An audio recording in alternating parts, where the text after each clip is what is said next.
भले ही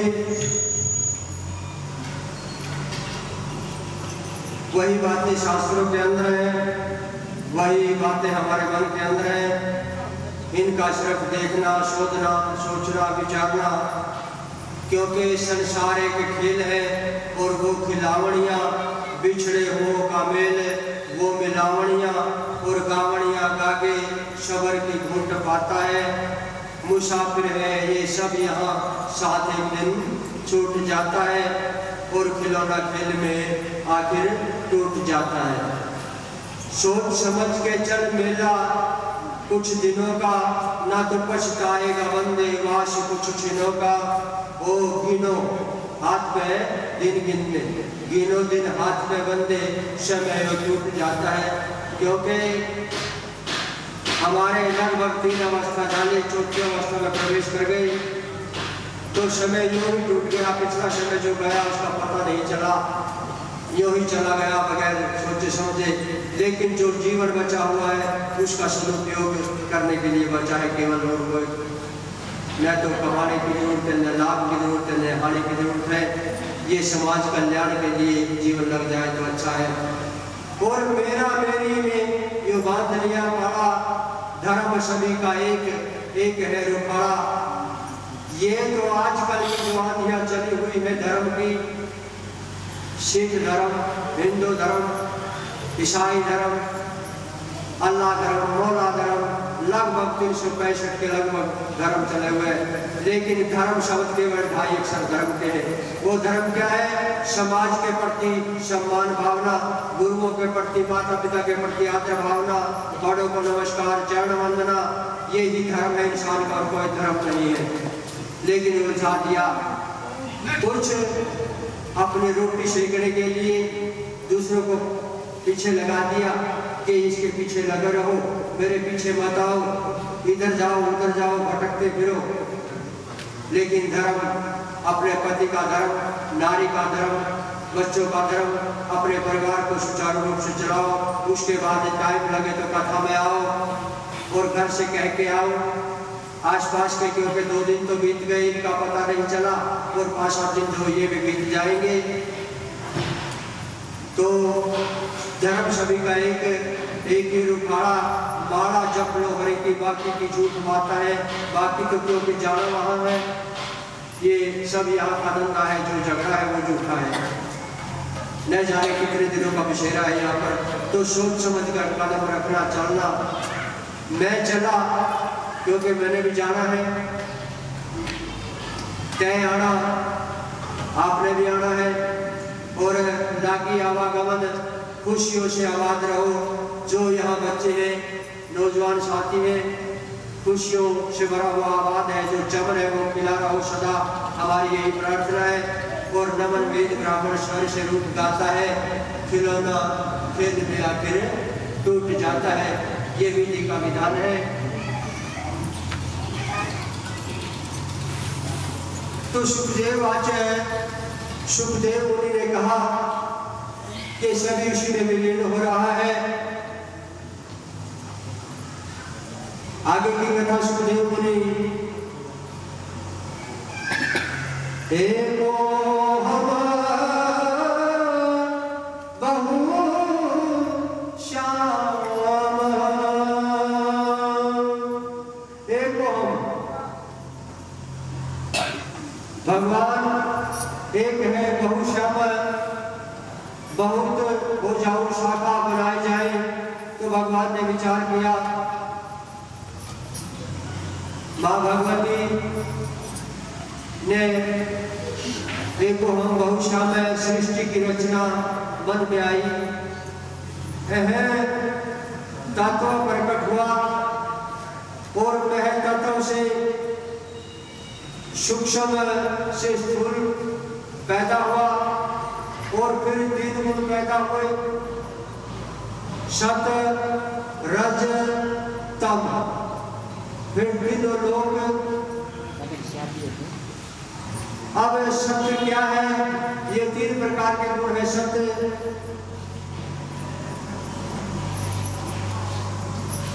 पहले भी बताया था कि 49 गुण है, ये सतगुण है। सतगुण क्या होता है? भगवान विष्णु का जो सतगुणी इंसान भी है, जीव भी है और भगवान भी है। विष्णु सतगुणी है और जो अपना जीवन दाल रोटी खा करके, आले शुद्ध रोटी खा करके, शीत लस्सी अपना सादा खाना जो खाता है, उसका मन सदा उच्च विचार वाला, सादा जीवन, अच्छे रहन सहन, वो सतगुणी के लक्षण है उसके अंदर। इसीलिए सादे जीवन, उच्च विचार, सादा खाना, सादा बाना, सादी बोली और भोजन, पानी, तो ये सभी सादा वो सतगुणी होता है और वो है विष्णु।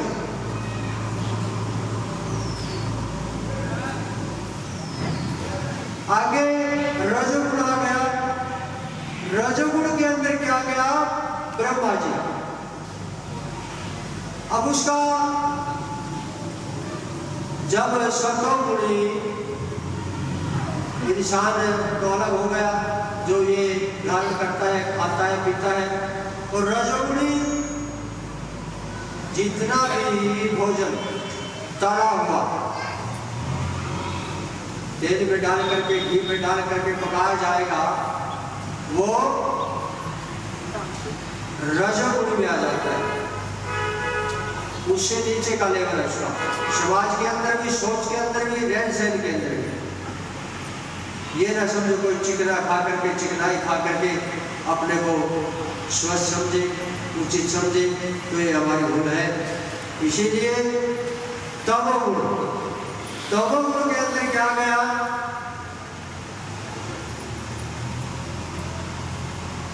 मदिरा, जो नीचे का खाना, इससे भी नीचे आ गई। 2-3 प्रकार का खाना बताया गया, एक तो सतगुण, एक रजोगुण, एक नीचे का जितना भी खाना। और इस शरीर के अंदर जितना भी सुगंध डालोगे सुगंध आएगी, दुर्गंध डालो तो दुर्गंध ही आएगी। ये किसी का दूसरे का दोष नहीं है। और शरीर कमजोर होगा तो वो परमात्मा का दोष नहीं है, हमारे कर्मों का दोष है। क्यों? क्योंकि हमने दुर्गंधी युक्त खाना खाया। हो सके तो तमोगुणी को तो बिल्कुल छोड़ देना चाहिए, रजोगुणी में काम चलाना चाहिए। रजोगुणी कुछ दिन रखने के बाद तो सतगुणी खाने की ओर जो भी जाएगा तो उसका जीवन धन्य है, उत्तम है। अब ये जो ब्रह्मा पैदा करता है संसार को और विष्णु पालना करता है और शिव शंकर संहार करते हैं संसार में। जब जब भी समय बदला, युग बदला, चारों युग बदले, सतयुग, द्वापर, त्रेता और कलयुग, तीनों लोक और आकाश का गुण शब्द है। आकाश से शब्द गुंजार है। नंबर 2 पर तेज का गुण दृश्य। तेज जिस इंसान के अंदर दृश्य है, जब इस शरीर के अंदर 9 दरवाजे तो हमें प्रत्यक्ष दिखाई देते हैं, लेकिन 10वां द्वार जो उनको बंद करके देखेगा तब 10वें द्वार का तेज, उसे कहते हैं तेज। और दृश्य देखना, वो उस द्वार में बैठ करके उस संसार को देखता है। एक आम इंसान देखता है, लेकिन कोई योगी महात्मा देखता है तो अलग अलग देखना है उनका। किसी में के फला गंदा है, गंदी है, तो वो उनका नजरिया है। लेकिन कोई गुना गुणेशु वर्तन्ते, कोई गुणों को ही गुणों में वर्तनात्मा के परमात्मा का बनाया हुआ सभी संसार है। वो उनका कर्म है, जैसा करें। लेकिन अपनी दृष्टि में सभी परम पिता परमात्मा के बंदे हैं, इंसान हैं। अपने धर्म कर्म करते रहो, अच्छे साफ सुथरे। तो तेज का गुण दृश्य देखना, और नेत्र का गुण है वायु। वायु का गुण है स्पर्श। यहाँ बैठ करके नमः शिवाय से ऊपर कुछ नहीं बोलता मुख से, क्योंकि वायु का गुण क्या है? पहले चक्र बताए थे, पृथ्वी का वायु का गुण आ गया, इसमें वर्णन आएगा। ये चौथे नंबर का जो कृष्णों के नीचे चक्र होता है चौथा, ये उसका गुण है स्पर्श। वायु का गुण है स्पर्श। स्पर्श करने से पता लगेगा कि हाथ लगाने से, या वायु जब शरीर से गुजरती है, क्रॉसिंग होती है, तो उसका गुण है स्पर्श। और जल का गुण है रस, क्योंकि जल पिएंगे तो उससे प्यास बुझेगी, वो रस है। और खारा है, मीठा है, वो जीवा बताएगी। जल का गुण रस है। ये दूसरे नंबर के चक्कर का, स्वादिष्टान चक्कर का गुण था। जल का गुण है रस। और पृथ्वी का गुण है गंध।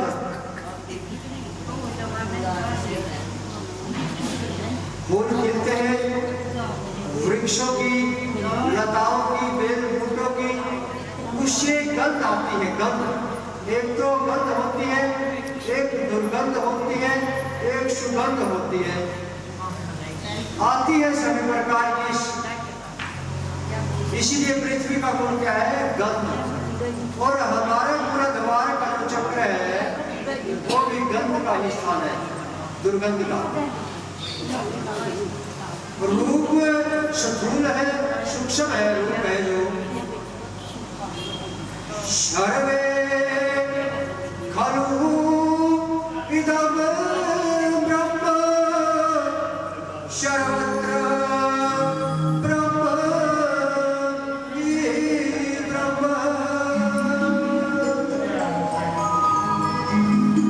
सभी को ब्रह्म का ही रूप देखा, ब्रह्म ही ब्रह्म है।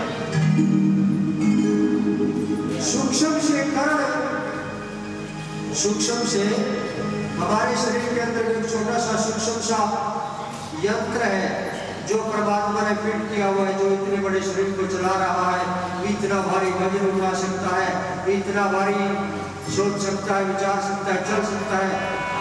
तो ये सूक्ष्म से कर्ण, कर्ण से पिंड बना, और पिंड में पंच तत्वों का निवास हो गया।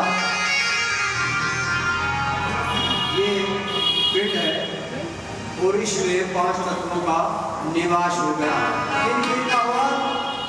धरती माता का, दूसरे नंबर पे जल देवता का, तीसरा अग्नि देवता का, और चौथा वायु देवता का, और पांचवा आकाश। क्योंकि इनके बगैर जीवित नहीं है। अगर धरती माता में जल ना हो तो उसकी कीमत नहीं है। इसी प्रकार एक दूसरे का सभी का मिलन है इनका। और आदि पुरुष यानी विराट रूप भगवान ने 7 समुद्र बनाए। ये 7 समुद्र आगे कथा में जब 7 समुद्रों का जिक्र आया तो ये बड़े कैसे थे? ध्रुव भगत के रथ के नीचे महल लगी हुई थी, जो पृथ्वी का चक्कर काटे जो ऊंचा नीचा बना तो पर्वत बन गए और समुद्र बने।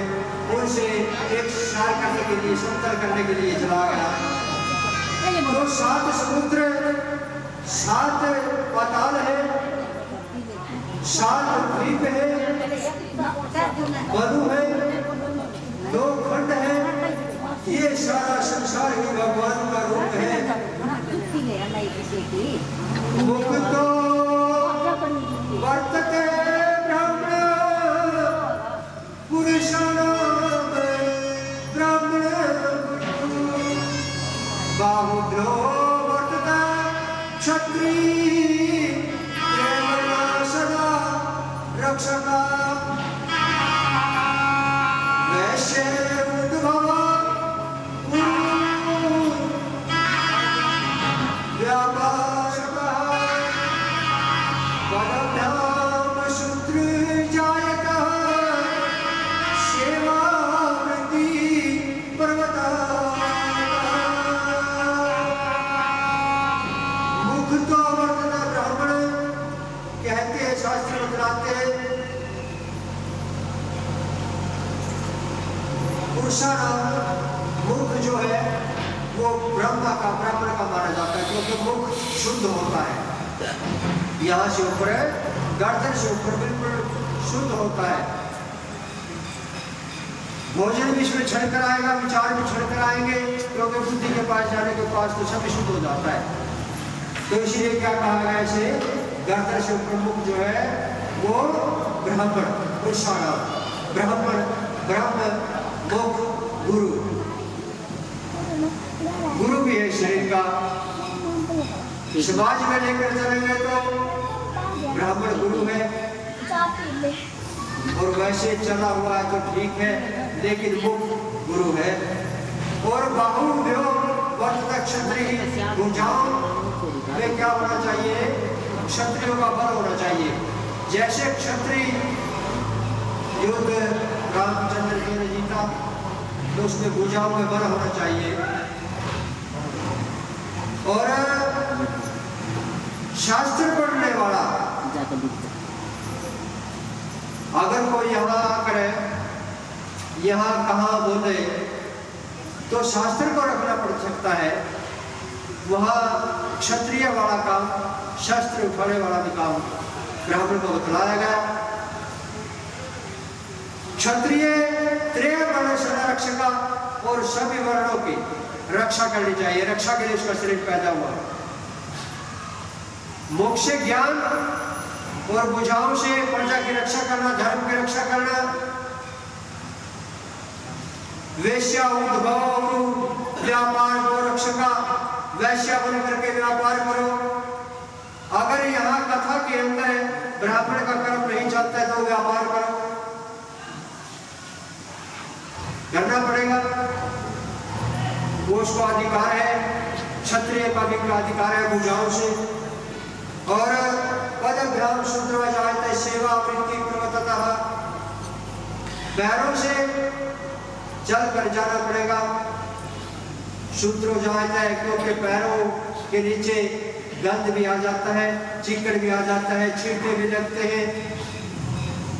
इसीलिए ये नीचे का जो पैर है, पैरों से नीचे छींटे लगने का, इसलिए उपाधि उसको थोड़ा ये भुजाओं से बड़ी से कम दी गई, मुख से कम दी गई, इसका ये महत्व है। लेकिन आजकल विवादित बयान खड़े कर देते हैं कि हमारे को शूद्र कहा, हमारे को वैश्य कहा, हमारे को ऐसा कहा, हमारे को वैसा कहा। ये समाज के अंदर एक बुराई के रूप में जन्म का कार्य करती है। लेकिन हम प्रमाण विपरीत देंगे, क्योंकि कोई कहने वाला, प्रश्न उठाने वाला संशय करता है तो हम उसके जवाब देने के लिए तैयार हैं।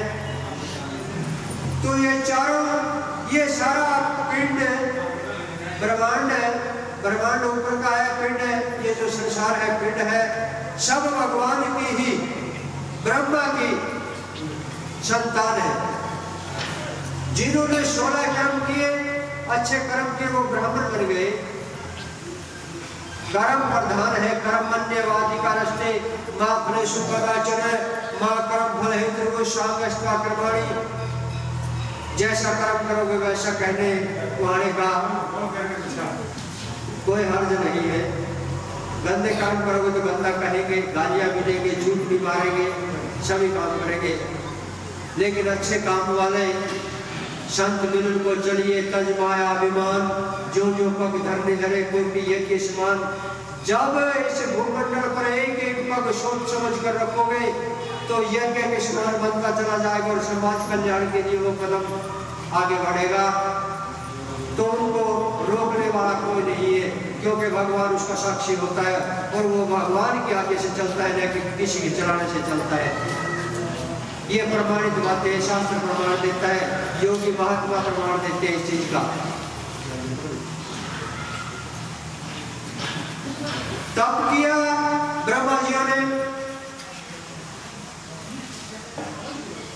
उस तप से, तपस्या से, क्योंकि जब तप करोगे तो फल तो मिलेगा। साधु महात्मा जलधारा 40 टन की जलधारा इस को के पाले में 40 टन की जलधारा लेते हैं, तो उनकी तपस्या है। वो ने के पाखंड है, पाखंड कहना मूर्खता है, क्योंकि सरल काम नहीं है। हमने भी देखा है साधु महात्मा के घड़े डालने का जो कार्य था, करके देखा, लेकिन सरल काम नहीं है। डालना भी सरल काम नहीं है, डलवाना तो दूर की बात है। दूसरा, तपस्याओं के पंच धूल के बीच में जलना, तपना, कहते के पाखंड है। जरा बैठ के देखो, नंगे पांव जेठ की दुखारी में चल के देखो, लेकिन इसी की तरफ दौड़ते हैं। जब वो पंच धूलियों के बीच में संत महात्मा अपने जीवन को तपाता है, अपने शरीर को तपाता है, तो वो उसका तप है। और उसके तप का कभी मजाक नहीं करना, क्योंकि वो मजाक आपके लिए मौत का कारण बन सकता है, श्राप का कारण बन सकता है, विध्वंस का कारण बन सकता है। ऐसी गलती कभी मत करना। और साधु महात्मा को विशेषकर अच्छा नमोनारायण आदर सत्कार होना चाहिए समाज के ऊपर, क्योंकि ब्राह्मण के गुरु एक सन्यासी है और सन्यासी के गुरु कौन है? अविनाशी है। और इस संसार के अंदर गुरु चेले का पंथ चला हुआ है।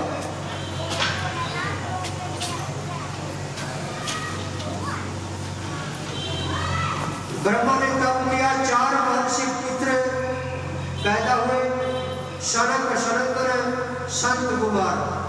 इन्होंने तपस्या करी, भगवान की सिर्फ तपस्या करे, इन्होंने कोई घर बार नहीं बसाया, विवाह नहीं किया, शादी नहीं की। आगे की कथा में आएंगे और ये भगवान का 24 अवतारों में से भी माने जाते हैं। आगे की कथा में बताया जाएगा संत कुमार की जो कथा है। फिर दोबारा ब्रह्मा ने सोचा कि ये तो तपस्या के लिए चले गए, संसार का संचालन नहीं हुआ, तो उन्होंने दोबारा से 10 मानस पुत्र रचे। कौन कौन से रचे? पहले नंबर में एक मरीचि, श्री मरीचि जी को रचा। दूसरे नंबर पे अत्रि ऋषि को रचा। तीसरे नंबर पे अंगीरा को रचा। चौथे पे पुलस्त ऋषि 5वें नंबर पे पुलह, 6ठे नंबर पे कृतु, 7वें नंबर पे भृगु जी। इनकी कथाएं भी आएगी आगे सारे ऋषियों की। नंबर 8 पर वशिष्ठ जियों को, और नंबर 9 पर श्री दक्ष जी को, और नंबर 10 पे नारद जियों को। 10 पुत्र ये ब्रह्मा की संतान। पहले 4 बच्चे सनक सनंदन संत कुमार, उसके बाद 10 पुत्र ये ऋषि जो 10 आपके सामने सुनाए गए ये रचे।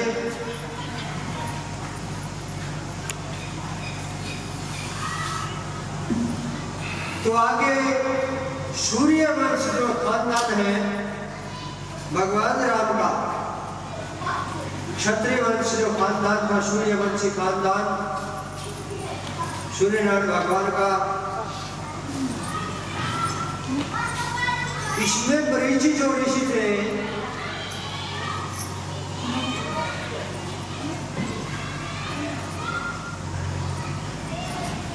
श्री कश्यप जी और आदित्य से सूर्य वंश शुरुआत हुई।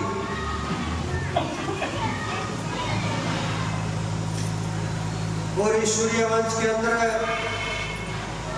राम तो आगे कई पीढ़ी आगे चलकर हुए। उससे पहले वामन में भगवान का अवतार था, इसी में पैदा हुए। इंद्र, दशरथ, हरिश्चंद्र, सागर, शंभुमनु, दिलीप, इसी कुल में सूर्यवंशी खानदान के अंदर। आगे फिर इस त्रेता के अंदर दशरथ के घर राम का अवतार हुआ। दोनों अवतारों की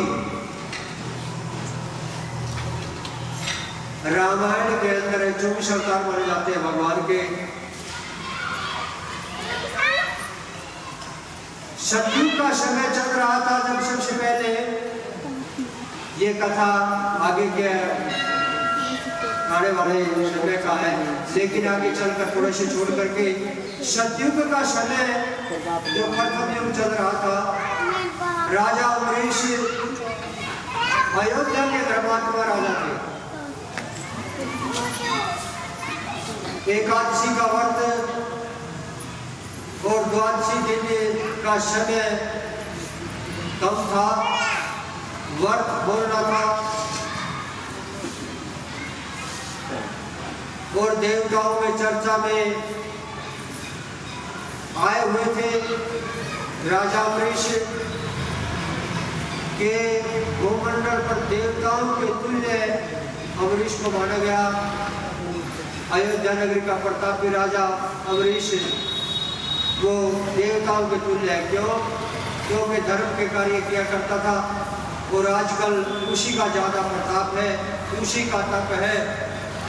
तो देव ऋषि नारद जियों ने कहा राजा अमरीश का ज्यादा है, सलाह मंत्रणा दी।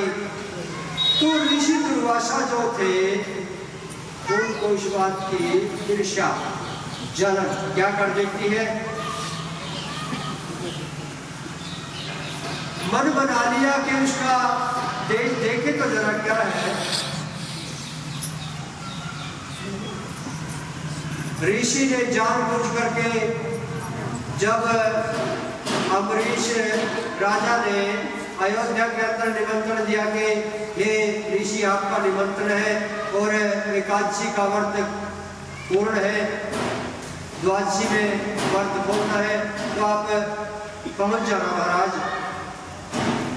जानबूझ करके ऋषि ने देर लगा दी। अब देर लगाने के बाद जो मुहूर्त था उसमें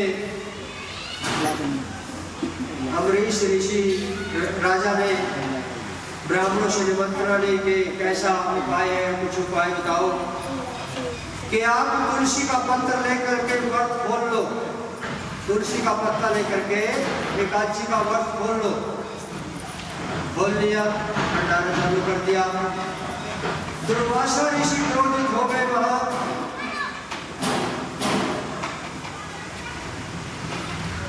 अब भगवान का भगत था, एकादशियों का व्रत लगातार करना, तो उसे नीचा दिखाने के लिए जो ही दुर्वासा ने कोशिश की तो भगवान श्री कृष्ण का सुदर्शन चक्र घूमता हुआ ऋषि दुर्वासा के पीछे दौड़ पड़ा और वो भागते भागते ठिकाना नहीं मिला कहीं भी। वापिस राजा अम्बरीश के पास आए, कहा क्षमा करो, गलती हुई, क्योंकि भगत और भगवान में कोई फर्क नहीं है, वहाँ जातिवादी का कोई नहीं है, धर्मात्मा राजा था, तो उनसे माफी मांगी, भले ही दुर्वासा हो चाहे कोई भी हो। तो ये कथाओं से हमें ये सीख मिलती है, वेदों से सीख मिलती है, शास्त्रों से यही सीखना मिलता है।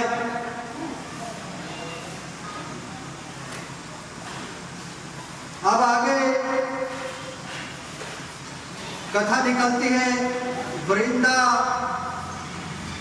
जलंधर, नौवा शकल से कथा है। सूर्य का मनु हुआ, श्री कश्यप बातें एक कहानी है, आप जब इसको ध्यान से सुनोगे और मन के अंदर ध्यान के अंदर लाओगे, ये कश्यप और आदित्य की जो कहानी, सूर्य और सूर्य का मनु से 10 पुत्र इक्ष्वाकु, नृग, शरियाती, नाभग, इसी कुल में जदहू ऋषि हुए जिन्होंने गंगा को पिया। पुष्का, गाधी का विश्वामित्र क्षत्रिय थे, तप के कारण ब्राह्मण कहलवाए, क्योंकि कर्म अच्छे थे। और वशिष्ठ इन्हीं के त्रिशंकु और आगे हरिश्चंद्र की कथा आप जानते हो कि हरिश्चंद्र राजा, रानी मदनावत, पुत्र रोहताश,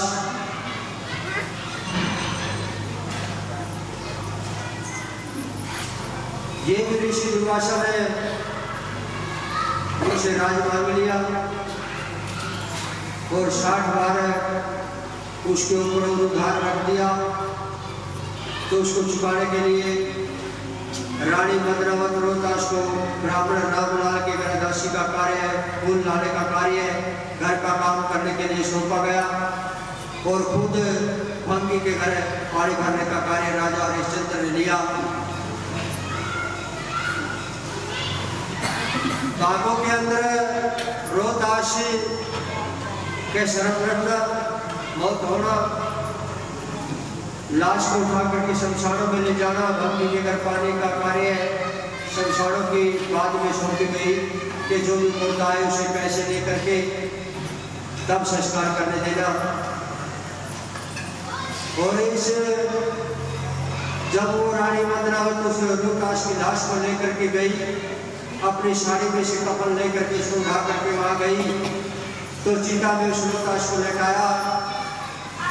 लेटाने के बाद राजा हरिश्चंद्र आए, उसने उसे लाश को ठोकर मार दी कि बगैर काम किए यहाँ मुर्दे का संस्कार नहीं होगा। रानी समझ जाती है कि ये आपका पुत्र है महाराज, कि भले ही किसी का पुत्र हो, मैं तो बंदी के यहाँ नौकर लगा हुआ और नौकर से गद्दारी नहीं करूंगा। अब इजाजत नहीं भागी से के संस्कार करवा दो। फिर उसके बाद दोष लगाया गया रानी मदनावत को। कि एक शेर शाहूकार के बच्चे को खा गई।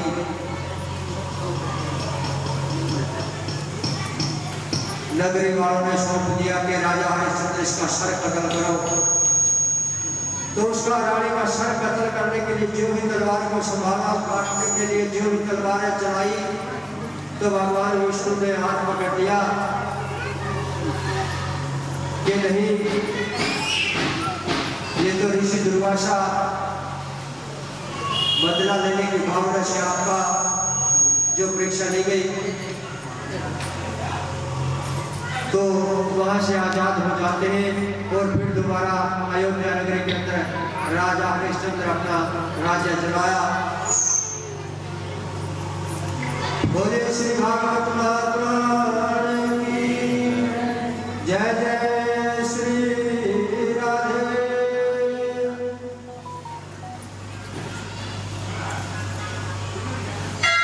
चला चला चला चला यो हमेशा चला रे, चला चला यो हमेशा चला रे, चला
धर्मराज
चला दुनिया को त्याग ज्ञान विराग 11 विराग की कथा कल आई थी।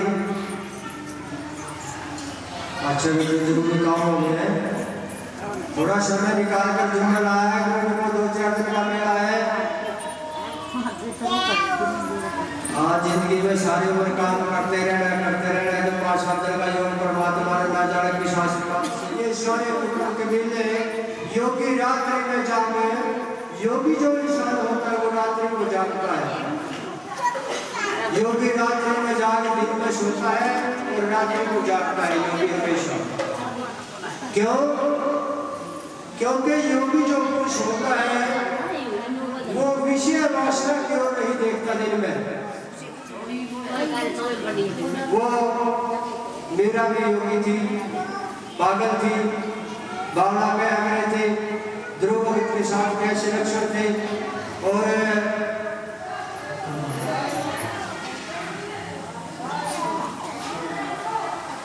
तो ऐसे विपरीत लक्षण योगी के होते हैं। जड़पथ की कथा आएगी उसमें भी योगी के लक्षण विपरीत है। वो दिन में सोना और रात्रि में जागना। योगी रात्रि में जाग गए भक्ति में लाग ना देखी कल निकल रहे कल पे कोई नहीं गया। आज ही उन्होंने जपा माया ब्रह्म ये माया टोया जिसने उसे पाया। बगैर टोए से नहीं मिलेगा, टोए से मिलेगा। अगर उसके पीछे ना तो भगवान तो कहाँ है, तेरा वास क्या है, तेरा खाना क्या है, तेरा नहाना क्या है, तो कैसे तो उसको ढूंढने के लिए निकल। देखो मन को ऐसे नहीं जाना कि जंगल व्यापार में चले जाओ। मन को बुद्धि से दिमाग से उसको टटोलो कि तुम क्या है, क्या करता है, क्या खाता है, क्या है। तो ऐसे ढूंढोगे तो आज उसने पाया माता पिता के योग से गर्भ के में आया। काया के दाग जावा रोगी है भाग बच गए बल्लार मल्ली मल्लारे बड़े बड़े से थोड़े से बच गए। तुम्हारा शुक्र है कि बच गए। तो बचना चाहिए, बच के मल्लारे कचहरी धर्मराज की। क्योंकि यहाँ की कचहरी में तो बरी हो जाएंगे पैसे लेकर के। हमारा जज है खरीद लेंगे उसको, किसों की एमएलए मिनिस्टर की फरमाइश लगवा करके उसको। लेकिन जब धर्मराज की कचहरी में जब पलड़े में रखा जाएगा शब्दों को, कर्मों को, तब वहाँ गवाही देने वाला कोई नहीं है। आत्मा गवाही बोलेगी। आत्मा तो वहां जाना ही जाए। आत्मा न तो उस नाके में से निकलना होगा आत्मा को, तो वहां उसकी गवाही चलेगी आत्मा की। और वो रेखा जोखा किताब वही खोली जाएगी उसके कर्मों की। जैसे समाज में खुलती उसी प्रकार वहां भी कचहरी धर्मराज की सोच कर आज की, कल की कोई सोच नहीं है। सोच कर आज की और चल मुकदमा तेरा सुनवाई ढंग के साज की। डंके की चोट पर आवाज पर सुनवाई चलनी चाहिए। आज ये मैंने फलाना कर्म किया है, मैंने गंदा कर्म किया, मैं उसको स्वीकार करता हूँ। डंके की चोट पर कहना भगवान को जाकर के मैंने अपने कर्म ये किए हैं प्रभु, मैं सजा भुगतने के लिए तैयार हूँ। सुनवाई ढंग के साज की। और हरे पत्तों का साग, जैसे हरे पत्तों का साग, पालक की सब्जी, बथुए की सब्जी, हरे पत्तों का साग दूध में झाग हो जा रली रलाना मिलाना, पता नहीं लगता पानी का दूध का पानी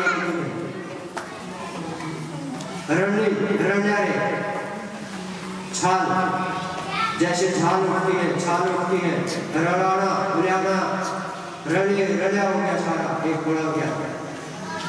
तो वेद ब्राह्मण बनावे गांव चूतरा बतावे, सर पे हाथ है गुरु का, चरणों में शीश झुकावे, जोड़ो गावे कोई राग, लय सुने आवाज, होवे भली भल्या रे, चल्या चल्या यो हंसा, चल्या चल्या दुनिया को त्याग ज्ञान में राग ये बलिकार, मैंने भल्या रे, चल्या चल्या यो हंसा, चल्या। तो आज कथा का विराम, क्योंकि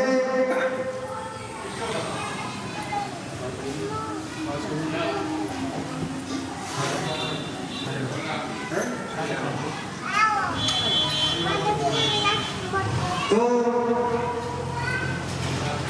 5 सवा 5 बजे का समय, क्योंकि लेट कथा शुरू होती है और ये आप सभी पर डिपेंड है कि समय आप जैसे भी उचित आपको सेटिंग लगे, समय पर सभी को मिल करके हम समय को चेंज कर सकते हैं, क्योंकि ये हमारे हाथ में चेंज करना।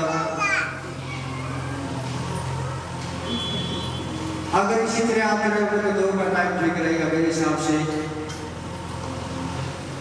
अब आगे कथा को ध्यान करेंगे, नमस्कार का जाप करते हुए। इन्हीं राजा हरिश्चंद्र की कथा आपके सामने सुनाई। गाधी की लड़की, गाधी की लड़की भृगु का पुत्र भृगु ऋषि, एक बार क्या हुआ कि जो ऋषि थे सभी इकट्ठे बैठ करके यज्ञ कर रहे थे, और उस यज्ञ में कहा कि क्यों कर रहे हैं हम यज्ञ, किसके लिए कर रहे हैं, करना चाहिए नहीं करना चाहिए। तो ये शंका उनके मन में पैदा हो गई। इस शंका का समाधान ढूंढने के लिए भृगु ऋषि जो थे उनको प्रधानता दी गई कि आप ब्रह्मा विष्णु के पास जाकर ये पता लगाएं कि इनमें महंता कौन है, क्योंकि वो बड़ा छोट नहीं जानते थे। ब्रह्मा विष्णु का नाम रखते थे, विष्णु ब्रह्मा का रखते थे, ये शंकर का रखते थे, शंकर किनका रखता था। इनमें कोई भेद नहीं, और छोट नहीं हुई, विभाग अलग था इनका। अब इस परीक्षा को लेकर के भृगु ऋषि सीधे भगवान भोलेनाथ के पास में पहुंचे। माता पार्वती पास में बैठी हुई थी और भगवान को भोलेनाथ को जाकर कहा, क्यों रे पकड़ बाबा, तो नारी को साथ में ये बैठा है, घर नहीं है, परिवार नहीं है, तो ऐसे उसको उत्तेजित करने के लिए उसे शब्द बोलती है। और भगवान भोलेनाथ उत्तेजित हो गए। भाषण करने के लिए जो भी तीसरा नेत्र उन्होंने खोला, 10वां द्वार भी कह सकते हैं, तीसरा नेत्र भी कह सकते हैं। तो जो उनका तीसरा नेत्र खुला, उस भाषण करने के लिए भृगु ऋषि के साथ पास गए, जाने लगे। तो माता पार्वती ने रोक दिया कि क्या कर रहे हो भगवान भोलेनाथ, सृष्टि के चक्कर में वाला न बनो। तो भगवान को गुस्सा आ गया, थोड़ा सा इनकार का, और वहां से भृगु ऋषि चल करके सीधे ब्रह्मलोक में गए। ब्रह्मलोक में जाने के बाद, क्योंकि ब्रह्मा के पैदा किए हुए थे, और अपने पिताजी को उल्टा शब्द बोल दिया। अब ब्रह्मा जी उसे डांटने लगे, फटकारने लगे, उत्तेजित हुए। वहां से फिर आगे चलकर विष्णु भगवान के पास गए। माता लक्ष्मी पास में बैठी हुई थी और उसकी छाती के ऊपर लाल ऋषि ने जमा दी।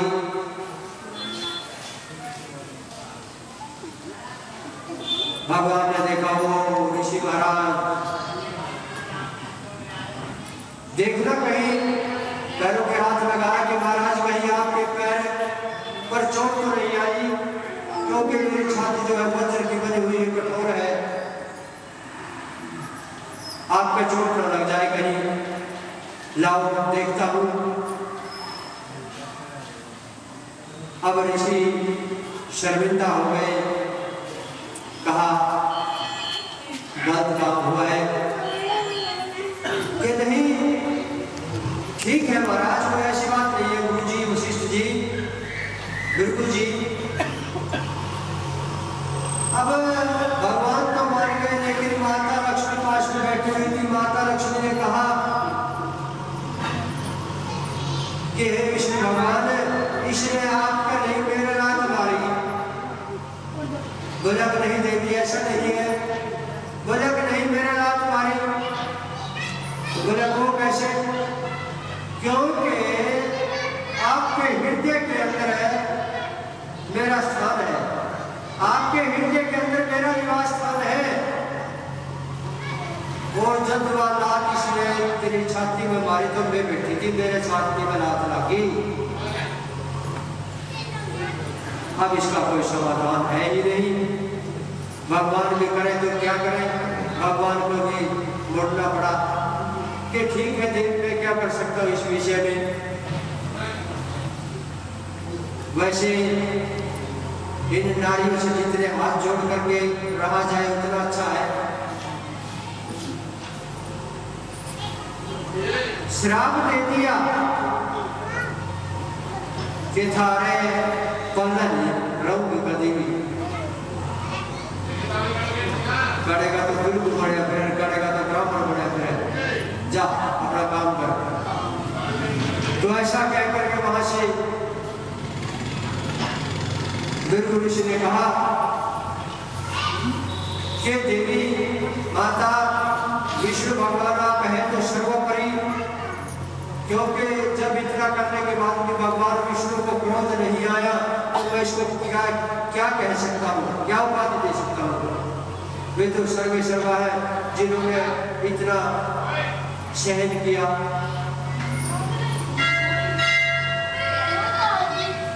तब भृगु संहिता उस भृगु ऋषि ने लिखी, कहा कि माता इस भृगु संहिता के कारण ब्राह्मण अपना जीवन यापन कर लेगा, किसी से धन मांगने की जरूरत नहीं पड़ेगी। और मांगने से मान जाए, मांगे करता लग बिचन, मांगे राम मांगने पे बिल्कुल लागे मन, कृष्ण तो मांगने ये कट जाएंगे धनंतर पर। मांगना मरण समान है, मांगना नहीं सारी जिंदगी, लेकिन कर्म करूंगा। कर्म का फल विधि का विधान है जो उसे रोक नहीं सकता कोई भी। कर्म को रोकने वाला कोई नहीं है। भगवान विष्णु, ब्रह्मा, शिव शंकर ये साक्षी है, अच्छे बुरे कर्म के साक्षी बन जाएंगे। लेकिन इन्होंने भी काल के चक्र में अपने अवधि तय की। तो इसी प्रकार गादी की लड़की भृगु का त्रिदेव परीक्षा, तीनों देवों की परीक्षा थी। ऋचिक से जगदम्बनी का जन्म, ऋचिक ऋषि से जगदम्बनी का, और जगदम्बनी से श्री परशुराम।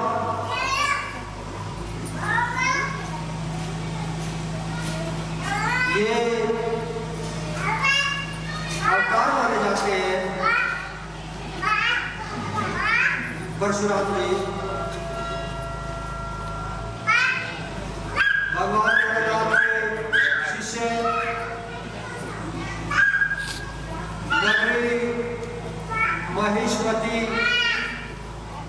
महेंद्रगिरी पर्वत पर बाद में इनका रहना हुआ निवास स्थान बाद का था। अब इसके अंदर सहस्रार्जुन ऋषि जगदम्बनी ये भगवान भोलेनाथ के पास गए हुए थे परशुराम जी। तो बाद में क्या हुआ, सहस्रार्जुन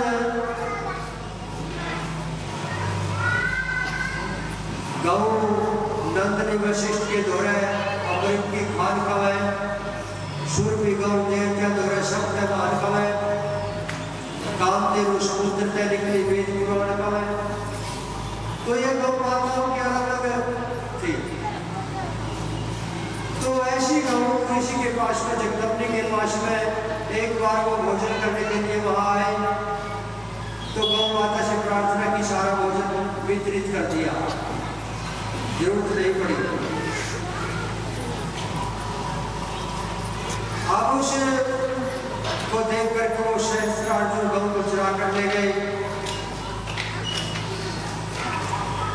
और जब चुरा कर ले गए तो रेणुका ने सोचा समझा बुझा दिया जाए, तो वो चली गई। उसको भी बुरा भला कहा, रेणुका को भी। रेणुका का तप इतना था कि वो उसको दंड देकर प्रायश्चित करवा सकती थी, लेकिन नहीं, वो जल्दी से अपने घर आई, और ऋषि जगदम्बी को पता चला कि गई सहस्रार्जुन के पास में गई थी, तो उसी ईर्ष्या हो गई। उस ईर्ष्या का कारण जब भगवान भोलेनाथ के पास से परशुराम जी आए,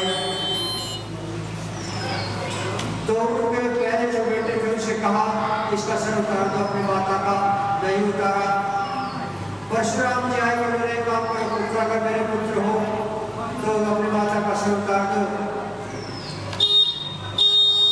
ये पिताजी सर तो उतार दो, मुझे एक वचन दो कि ठीक है, वचन दे दिया, लेकिन सर उतार दो। ये उतार दिया। अब मुझे वचन दो सर उतारने के बाद कि क्या इसका सर जो कितना लगा। वो विद्या जानते थे, जो कितना माता रेणुका उसी रूप में बनवाई परशुराम के हुए, और धर्म की स्थापना यदा यदा हि धर्मस्य ग्लानिर्भवति भारतः अभ्युत्थानं धर्मस्य तदात्मानं सृजाम्यहम् परित्राणाय साधूनां विनाशाय च दुष्कृतां धर्म संस्थापनार्थाय संभवामि युगे युगे। हर युग में अवतरित होकर के, द्वापर के युग में भी परशुराम थे, जब कृष्ण संदीपर मुनि के आश्रम में पढ़ते हैं, तब चक्र परशुराम ने दिया हुआ, और राम त्रेता युग में भी थे। ये चिरंजीवियों में गिने जाते हैं।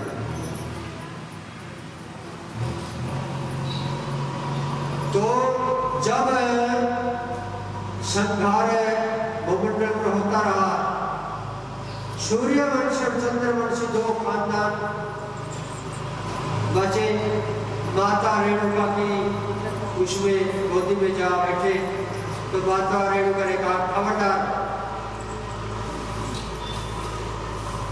और इनके गुरु ने कहा कि आप ये बंद कर दीजिए, अच्छा काम नहीं है, क्योंकि एक ने खोट किया तो उसको सजा देनी चाहिए, लेकिन सारे को। तभी अपने गुरु को ये पृथ्वी दान में कर दी उन्होंने, सारी पृथ्वी जितना भूमंडल था दान कर दी कि गुरु जी आप इसके अधिकारी हैं, मैं इस पर दिखाई नहीं दूंगा। केवल महेंद्रगिरी पर्वत पर जाकर, चाहे दिन में कहीं भी होते, तो वो रात को विश्राम महेंद्रगिरी पर्वत पर किया करते थे। ये कथा सूर्यवंश 9वें स्कंद में, भागवत कथा के 9वें स्कंद के अंदर ये कथा प्रमाणित है।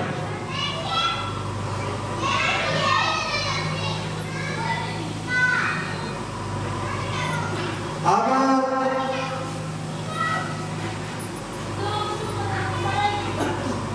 भगवान भोलेनाथ की जय।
लगन लग गई तो समझ ले किनारा मिल गया, डूबत को दिखेगा सहारा मिल गया।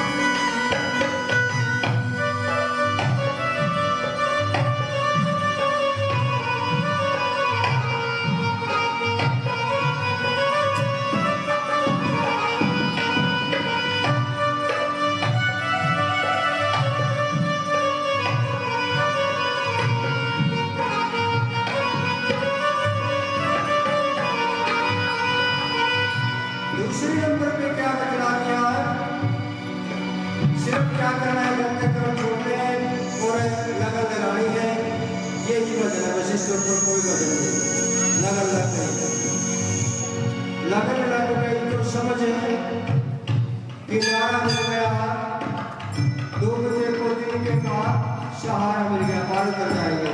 जिंदगी जीने का बस यही है जतन, लगन लगा लो हरि में, बस हो गया। आया योग तेरी राशि में, आया योग तेरी राशि में, शुभ कर्मों का जानते हैं सारा प्रभु सब धर्मों का।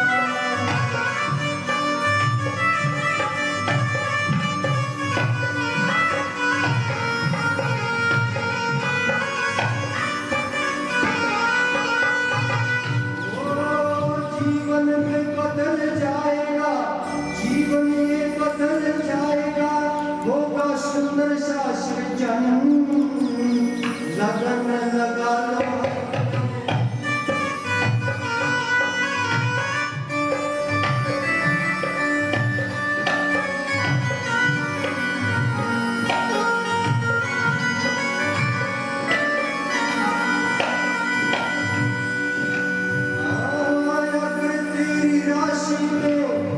अगर तेरी राशि में योग आ गया तो समझ लेना प्रभु का प्रेम पा गया।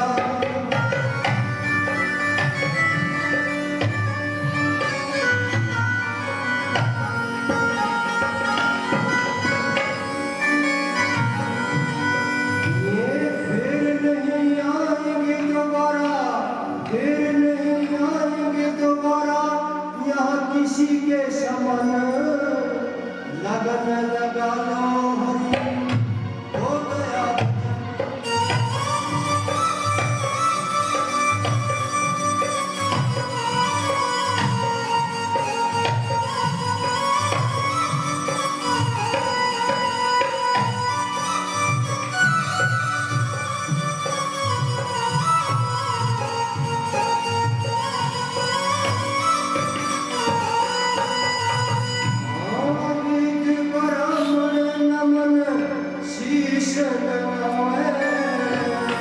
गुरु जी की करे वंदना, पल पल जाए।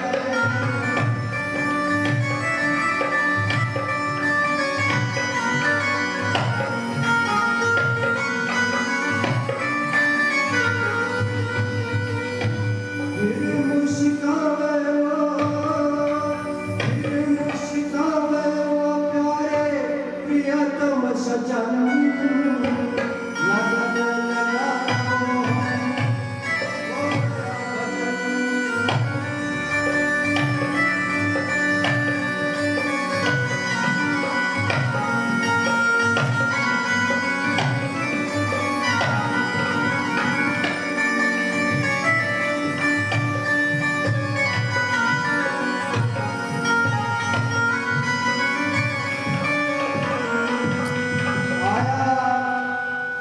योग तेरी राशि में, वही बात है। योग आया, योग तेरी राशि में। जब ब्राह्मण के पास में जाते हैं पंडित जी राशि 12 राशि है, इस राशि के अंदर क्या चल रहा है बताएं। योग तेरी राशि में शुभ कर्मों का, जानते हैं सभी कर्मों का, और जीवन बदल जाएगा, होगा सुंदर सा सृजन। सृजन मैंने अच्छा बढ़िया। अगर तेरी राशि में योग आ गया तो समझ लेना प्रभु का प्रेम पा गया, फिर नहीं आएंगे दोबारा यहाँ किसी के समन। समन होता है जैसे कोर्ट से शवर भेजे जाते हो, उसे समन कहते हैं। फिर नहीं आएंगे यहाँ दोबारा किसी के समन। लगन लगा लो हरि में, बस हो गया भजन, अरे गंदे कर्म छोड़ बंदे, आगे का कर ले जतन। लगन लगा लो हरि में, बस हो गया भजन। और ज्यादा गीत नहीं है, लगन लगाए लग गई बस। नमः शिवाय नमः शिवाय नमः शिवाय, 5 लाख जिसके आपको राधे राधे। वेद ब्राह्मण नमन शीश नवावे, गुरु जी की करे वंदना पल पल ध्यावे, फिर मुस्कुरावे प्यारे वो प्रीतम सजन। लगन लगा लो हरि में, बस हो गया भजन। और आज का भजन यहाँ तक